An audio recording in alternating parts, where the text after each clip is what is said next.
ശക്തമായ പെടലിയുടെ വേദനയായിട്ടിരിക്കുന്ന ഒരു സഹോദരിയെ കർത്താവ് തൊട്ട് സുഖപ്പെടുത്തിക്കൊണ്ടിരിക്കുകയാണ്. നിങ്ങളിങ്ങനെ ചുമ്മാ വിചാരിക്കരുത്, ഇവിടെ ഇങ്ങനെ കേട്ടോണ്ടിരിക്കുമ്പോൾ വെറുതെ കേട്ടോണ്ടിരിക്കാന്നല്ല. ഈ വചനം എന്താ പറയുക, ദൈവം തന്നെയാണ്. ഈ വചനം ഇങ്ങനെ വരുമ്പോൾ അവിടെ സൗഖ്യം, മാനസാന്തരം, വിശ്വാസമൊക്കെ ഉണ്ട്, ക്ഷമയൊക്കെ ഉണ്ടാവും. നമ്മുടെ വിഷയത്തിലേക്ക് വരാം. എന്നോട് കർത്താവ് നിങ്ങളോട് പറയാൻ പറഞ്ഞ ആദ്യത്തെ കാര്യം, നിങ്ങളുടെ സന്തോഷമുള്ളവരായിരിക്കണം എന്നാണ്. ഈ സന്തോഷം ഒരു ബിരിയാണി കഴിക്കുമ്പോഴുള്ള സന്തോഷം മാത്രമല്ല, അല്ലെങ്കിൽ ഒരു പായസം കുടിക്കുമ്പോൾ ഉള്ള സന്തോഷം മാത്രം. അത് കടന്നു പോകുന്നതാണ്, നൈമിഷികമാണ്, കടന്നു പോകുന്ന സന്തോഷം. അതെല്ലാം നിലനിൽക്കുന്നൊരു സന്തോഷമാണ് ദൈവം നമുക്ക് നൽകുന്നത്. ഹല്ലേലൂയ. എപ്പോഴും സന്തോഷത്തോടെ ഇരിക്കുവിൻ, ഇടവിടാതെ പ്രാർത്ഥിക്കുവിൻ, എല്ലാ കാര്യങ്ങളിലും നന്ദി പ്രകാശിപ്പിക്കും. അടുത്ത കാര്യം വളരെ പ്രധാനപ്പെട്ടതാണ്. എന്താണത്? മൂന്നാമത്തെ കാര്യം. ഒന്നാമത്തെ കാര്യം എപ്പോഴും സന്തോഷത്തോടെ. നമ്മുടെ ദൈവഹിതത്തെ കുറിച്ച് പറഞ്ഞു. എന്താണ് ദൈവഹിതം എന്ന്? ദൈവഹിതം ഇതാണ്: എപ്പോഴും സന്തോഷത്തോടെ ഇരിക്കുവിൻ, ഇടവിടാതെ പ്രാർത്ഥിക്കുവിൻ, എല്ലാ കാര്യങ്ങളിലും നന്ദി പ്രകാശിപ്പിക്കുവിൻ. ഇതാണ് യേശു ക്രിസ്തുവിൽ നിങ്ങളെ സംബന്ധിച്ചുള്ള ദൈവഹിതം. ഇവിടെ നിൽക്കുന്ന ഈ ജോണച്ചനെ കുറിച്ചുള്ള ദൈവഹിതം എന്താ? ഇത് തന്നെയാണ്.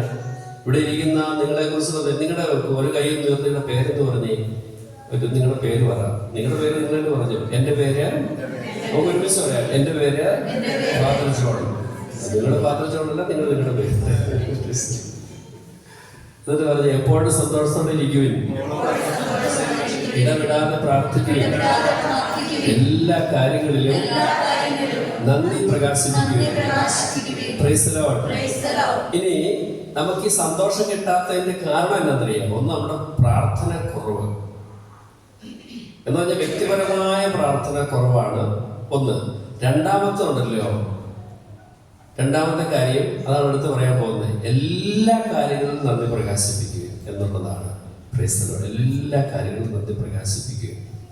അപ്പോൾ എല്ലാ കാര്യത്തിലും നന്ദി പറയണം ദൈവത്തിന്. കാരണം ദൈവത്തിന് തിന്മയിൽ നിന്ന് പോലും നന്മ ഉളവാക്കാൻ പറ്റുന്നവരാണ് ദൈവം. റോമ 8:28.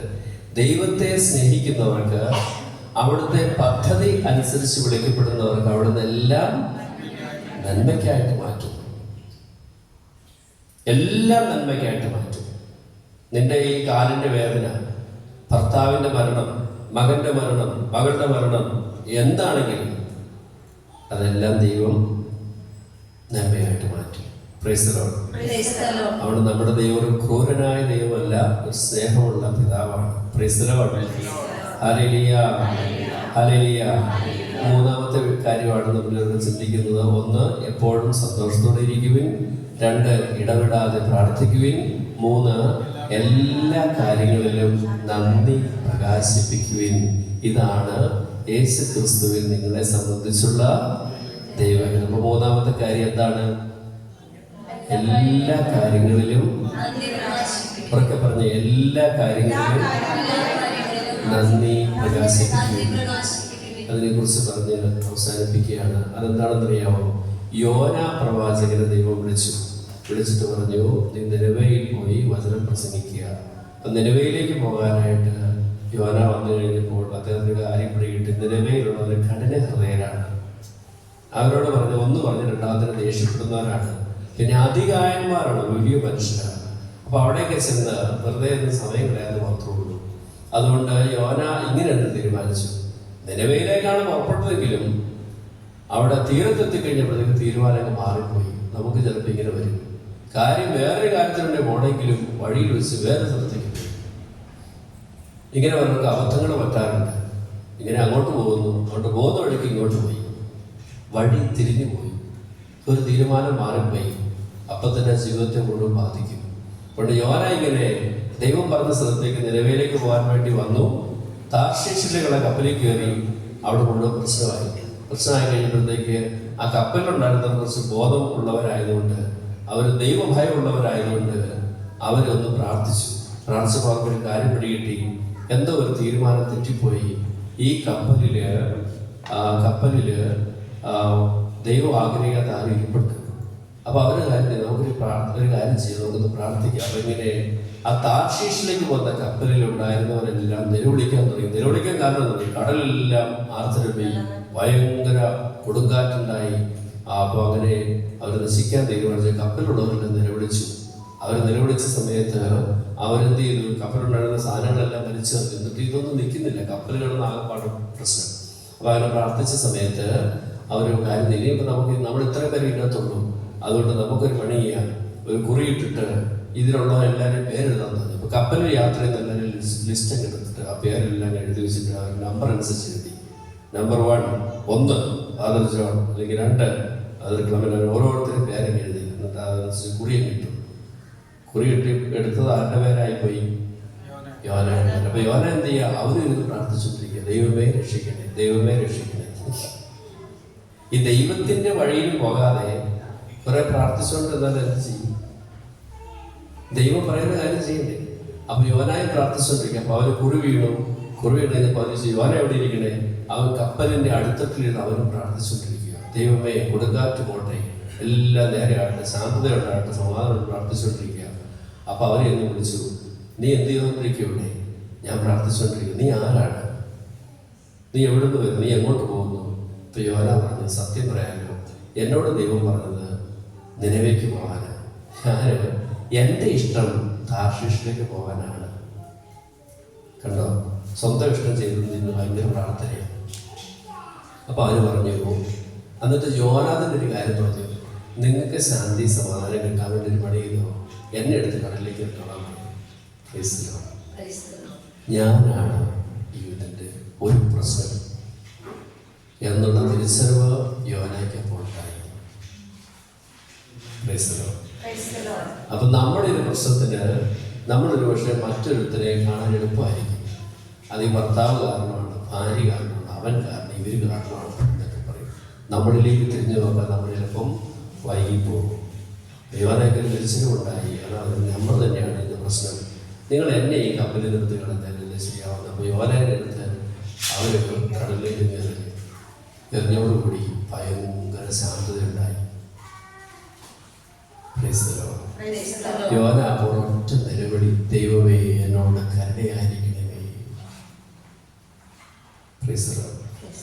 ദൈവത്തെ ആർക്കും ഒരിക്കലും പറ്റിക്കാൻ സാധിക്കില്ല. ഹല്ലേലൂയ. മനുഷ്യന്റെ കണ്ണിലോ ഗവൺമെന്റിന്റെ കണ്ണിലൊക്കെ പൊടിയിട്ട് കുറച്ച് നാളൊക്കെ നമുക്ക് ജീവിക്കാൻ പറ്റും. അതൊന്നും നിലനിൽക്കുന്ന സന്തോഷവും സമാധാനവും നമുക്ക് തരികയില്ല. Praise the Lord. Hallelujah. Hallelujah. പ്രിയപ്പെട്ടവരെ, യോന ഈ കടലിലേക്ക് വീഴുന്ന സമയത്ത് വലിയ കപ്പലിൽ കടലിലേക്ക് എല്ലാം തീർന്നു, എല്ലാം കഴിഞ്ഞു. വചനപ്രഘോഷണം കഴിഞ്ഞു, നിലവേലികളുടെ പോക്കും കഴിഞ്ഞു, യാത്രയും കഴിഞ്ഞു, ഇപ്പം ജീവിതവും തീരാൻ പോകുന്നു. ഈ സമയത്ത് യോന എന്തെങ്കിലും ഒറ്റ നിലവിളി, ദൈവമേ എന്ന് വിളിച്ച് നിലവിളിച്ചു. ഇത് ദൈവം കേട്ടു. അപ്പൊ ദൈവം എന്ത് ചെയ്തു?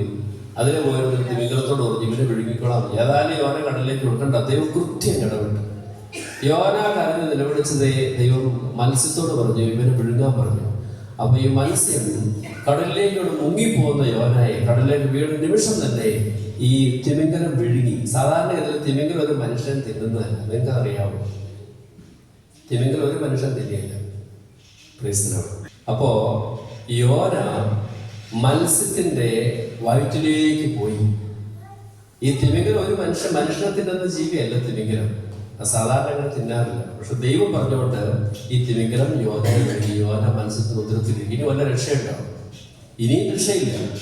അപ്പൊ ഒരു രക്ഷയില്ലാതെ വലിയ തിമിംഗലത്തിന്റെ ഉദരത്തിലിരിക്കുന്ന യോന എല്ലാ വാതിലും അടയ്ക്കപ്പെട്ടു. എല്ലാ വാതിലും അടയ്ക്കപ്പെട്ടു. ആരും ഹെൽപ്പ് ചെയ്യാനില്ല. ഈ മത്സ്യത്തിന്റെ ഉദരത്തിരുന്ന് മരണം മാത്രം മുന്നിലുള്ളൂ. ഈ മരണം മാത്രം മുന്നിൽ കണ്ട യോന മത്സ്യത്തിന്റെ ഉദരത്തിൽ നിന്ന് ഒരു മനോഹരമായ പ്രാർത്ഥന ചെയ്യും. അത് വലിയ പ്രാർത്ഥനയൊന്നുമല്ല. അവിടെ ഇരുന്നുകൊണ്ട് കരുണക്കൊന്തയോ ജപമാലയോ സങ്കീർത്തനങ്ങളൊന്നുമല്ല യോന ചൊല്ലിയത്. ആ മത്സ്യത്തിന്റെ ഉദരത്തിലിരുന്ന് യോന എന്ന് പറയുന്ന കൊച്ചു പ്രവാചകൻ ചെറിയൊരു പ്രാർത്ഥന ചൊല്ലി. ആ പ്രാർത്ഥന ദൈവത്തിന് ഇഷ്ടപ്പെട്ടു. നമ്മൾ ഒത്തിരി പ്രാർത്ഥനയൊക്കെ ചെല്ലുന്നുണ്ടാവും. ദൈവത്തിന് ഇഷ്ടമാണെന്ന് ആർക്കറിയാം?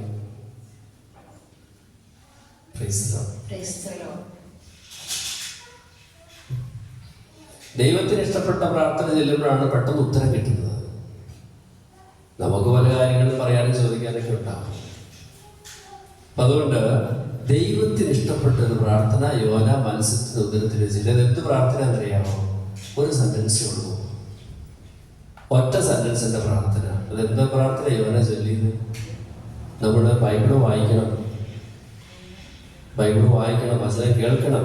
അപ്പോഴാണ് ദൈവത്തിന്റെ ഹിതം നമ്മൾ തിരിച്ചറിയുന്നത്. അപ്പൊ ആ പ്രാർത്ഥന, ഇന്നലെ തിരുനാളായിരുന്നല്ലോ, അല്ലെങ്കിൽ ദിവസങ്ങളിലെ സെന്റ് ജെറോമിന്റെ തിരുനാള്.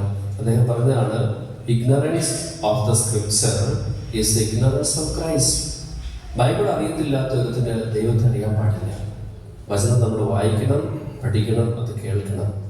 പ്രിയപ്പെട്ടവരെ, മത്സ്യത്തിന്റെ തിമിംഗലത്തിന്റെ ഉദരത്തിലിരുന്ന് നൂറ്റാണ്ടുകൾക്ക് മുമ്പ് യോന ഒരു ചെറിയ പ്രാർത്ഥന ചൊല്ലി. ആ പ്രാർത്ഥന ഇതാണ്: Lord, I will offer to you a sacrifice of thanksgiving. എന്ത് പ്രാർത്ഥന യോന ചൊല്ലിയത്? ദൈവമേ, ഞാൻ നിനക്ക് നന്ദിയുടെ ഒരു ബലി അർപ്പിക്കും. ദൈവമേ, ഞാൻ നിനക്ക് കൃതജ്ഞതയുടെ ഒരു ബലി അർപ്പിക്കും. ഇത് ഞാൻ പറഞ്ഞതല്ല, ഇത് യോന പ്രവാചകന്റെ പുസ്തകം 2-ാം അധ്യായം 9-ാം വാക്യത്തിൽ കിടക്കുന്നതാണ്. മത്സ്യത്തിന്റെ ഉദരത്തിലിരുന്ന് മരണം മാത്രം മുന്നിൽ കണ്ട് നിരാശപ്പെട്ട് അങ്ങനെ ദുഃഖിച്ചിരിക്കുന്ന യോന. ഇനി മരണം മാത്രമുള്ള ആരും സഹായിക്കാനില്ല. ആ സമയത്ത് അവൻ ചൊല്ലിയ പ്രാർത്ഥനയാണ്: ദൈവമേ, ഞാൻ നിനക്ക് കൃതജ്ഞതയുടെ ബലി. ഈ പ്രാർത്ഥന ചൊല്ലിക്കഴിഞ്ഞുകൊണ്ട് ദൈവം മത്സ്യത്തോട് കൽപ്പിച്ചു. എന്താ കൽപ്പിച്ചത്? അവനെ നീ ഛർദ്ദിക്കുക. ദൈവം കൽപ്പിച്ചു. അപ്പോ തിമിംഗലത്തിന്റെ ഉദരത്തിൽ നിന്ന് യോനായി പ്രാർത്ഥന ചൊല്ലിയ സമയത്ത് ദൈവം മത്സ്യത്തോട് കൽപ്പിച്ചു, സ്പ്യൂ ഹിം. അപ്പോ ഈ മത്സ്യം, ഇതെല്ലാം നടക്കുന്ന സമയത്ത് എവിടെ എത്തുന്നറിയോ? ഈ തിമിംഗലം നിലവയുടെ തീരത്തെത്തി നിൽക്കുക. തിമിംഗലം യോനായി പ്രാർത്ഥന ചെല്ലുന്നതോടുകൂടി ഈ തിമിംഗലം അവനെ നിലവയുടെ തീരത്ത് ഛർദ്ദിച്ചിട്ടു. അപ്പൊ യോന കണ്ണു തുറന്നു നോക്കി. ദൈവം പറഞ്ഞ ചുറ്റും നോക്കുക. അവൻ നോക്കിയപ്പോ എവിടെയാണ്? ഇതാ നിലവയുടെ തീരത്ത് അവനെത്തി. ഹല്ലേലൂയ. നിലവയുടെ തീരത്ത് യോന എത്തി. പിന്നെ യോന എന്താ പ്രസംഗിച്ചതറിയാമോ? പിന്നെ യോന എല്ലാ ജനത്തും നിങ്ങളുടെ പാപങ്ങളെ ഓർത്ത് നിങ്ങൾ അനുതപിക്കുവിൻ. സ്വന്തം വഴി തേടി പോയതിനെ ഓർത്ത് അനുതപിക്കുവിൻ. ദൈവത്തിന്റെ വഴിയെ തിരിയുവിൻ എന്ന് യോന അവിടെ പ്രസംഗിച്ചു. അതോടുകൂടി ആ നാട് മുഴുവൻ രക്ഷപ്പെട്ടു. Price the Lord. ഇനി നമ്മളത് എഴുന്നേറ്റ് നിന്ന് ഈ ഒരു പ്രാർത്ഥന ചെല്ലാൻ പോവാണ്. ചെല്ലിയിട്ട് പരിശുദ്ധ കുർബാനയ്ക്ക് ഒരുങ്ങാൻ പോവുകയാണ്.